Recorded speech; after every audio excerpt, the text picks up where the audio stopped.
혹시 요즘 일본 여행 엄청 싸졌다는 이야기 들어보셨나요? 정말 말도 안 되는 가격의 호텔 상품들을 보셨을지도 모르겠어요. 그런데요, 이게 그냥 단순한 파격 세일이 아닙니다. 그 배경에는 동북아시아 전체의 지정학을 뒤흔드는 아주 거대한 이야기가 숨어 있거든요. 자, 오늘 그 진짜 이유를 한번 제대로 파헤쳐 보겠습니다. 네, 이거 오타 아닙니다. 진짜예요.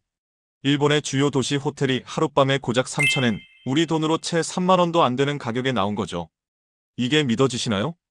불과 몇 달 전만 해도 정말 상상조차 할 수 없었던 일이 벌어지고 있는 겁니다. 바로 이 질문이 오늘 우리가 풀어야 할 미스터리의 핵심입니다. 아니, 도대체 어떻게 이런 일이 가능해진 걸까요?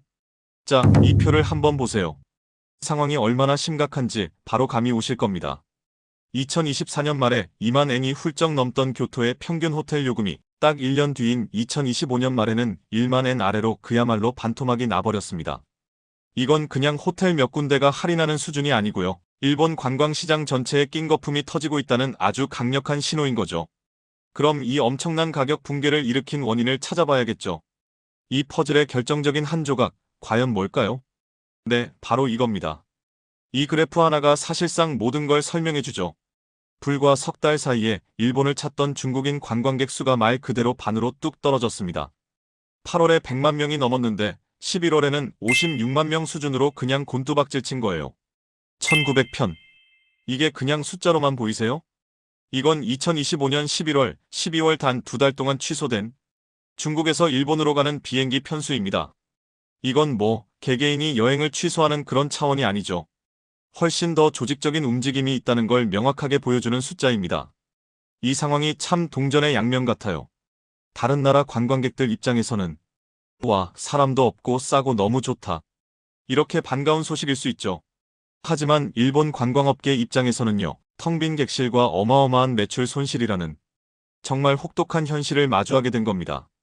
자, 그럼 이제 무엇이 일어났는지를 넘어서 왜 이런 일이 벌어졌는지 이 대규모 관광객 실종 사태를 촉발시킨 그 정치적 도화선을 한번 살펴보겠습니다. 이 타임라인을 보시면 원인과 결과가 아주 명확하게 보입니다. 다카이치 총리의 발언 하나에서 시작해 중국 정부의 여행 자제 권고, 그리고 항공편 대규모 취소까지 이게 어떻게 착착 연쇄적으로 일어났는지를 알 수 있죠.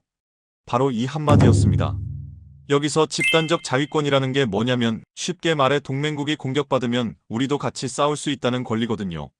그러니까 타이완이 공격받는 걸 일본에 대한 공격으로 간주할 수도 있다는 어마어마하게 강력한 메시지를 던진 겁니다. 중국이 이걸 직접적인 도발로 받아들인 건 어쩌면 당연한 수순이었겠죠. 중국이 왜 이렇게까지 예민하게 반응했는지 이해하려면 바로 이 하나의 중국 원칙을 알아야 합니다. 베이징에게는 이게 절대 타협할 수 없는 가장 핵심적인 정치 원칙이거든요. 타카이치 총리의 발언은 바로 그 심장부를 정통으로 건드린 셈이 된 거죠. 근데 여기서 진짜 흥미로운 지점이 나옵니다. 이런 외교적인 위기 상황이 일본 국내에서는 오히려 타카이치 총리의 지지율을 급등시키는 효과를 낳았다는 거예요. 대중부 강경 발언이 지지층을 결집시킨 아주 아이러니한 상황이 벌어진 거죠. 자, 이번에는 이 정치적 갈등이 낳은 또 다른 결과물로 넘어가 보겠습니다. 이건 좀 더 상징적이고 어떻게 보면 감성적인 이야기입니다. 판다. 지난 반세기 동안 중국과 일본 두 나라의 관계를 상징하는 아주 중요한 외교 도구였죠. 그런데 이제 그 판다 외교의 시대가 막을 내리고 있습니다. 2026년 1월, 일본의 마지막으로 남아있던 판다들이 중국으로 돌아가면 일본은 무려 54년 만에 판다 없는 나라가 됩니다. 반세기가 넘는 역사가 그냥 뚝 끊어지는 순간인 거죠. 이걸 바라보는 일본 대중의 마음도 참 복잡합니다. 한쪽에서는 우리 우정의 상징이 사라졌다라며 깊은 상실감을 느끼는 반면 다른 한쪽에서는 언제까지 판다로 정치질하는 걸 봐야 하냐는 피로감과 반발 여론도 만만치 않게 나오고 있습니다. 자, 이제 시야를 우리 쪽으로 한번 돌려보겠습니다. 동북아의 두 거인, 중국과 일본이 이렇게 삐걱거리는 상황, 이게 그들의 바로 이웃인 우리 대한민국에게는 대체 뭘 의미하는 걸까요? 중국의 전략은 아주 명확해 보여요. 이건 일본하고의 문제지, 한국하고는 상관없어. 우리는 잘 지내자. 라는 메시지를 계속 보내는 거죠. 한미 삼각공조에서 한국을 쏙 빼내려는 이른바 갈라치기 전략을 쓰고 있는 겁니다. 이 표가 현재 한국이 처한 복잡한 상황을 딱 보여줍니다. 일단 부담부터 볼까요? 외교적으로 우리가 선택할 수 있는 카드가 줄어들고 자칫 한쪽 편드는 것처럼 보이면 다른 쪽에서 엄청난 압박이 들어올 수 있죠. 물론 영내 불안정성이 커지는 것도 큰 부담이고요. 하지만 동시에 기회도 있습니다. 일본 여행을 포기한 중국인 관광객, 즉 유커들을 한국으로 끌어올 절호의 기회가 될 수 있고요. 꽉 막힌 중일 관계 사이에서 우리가 소통의 다리 역할을 하면서 외교적 위상을 높일 수도 있습니다.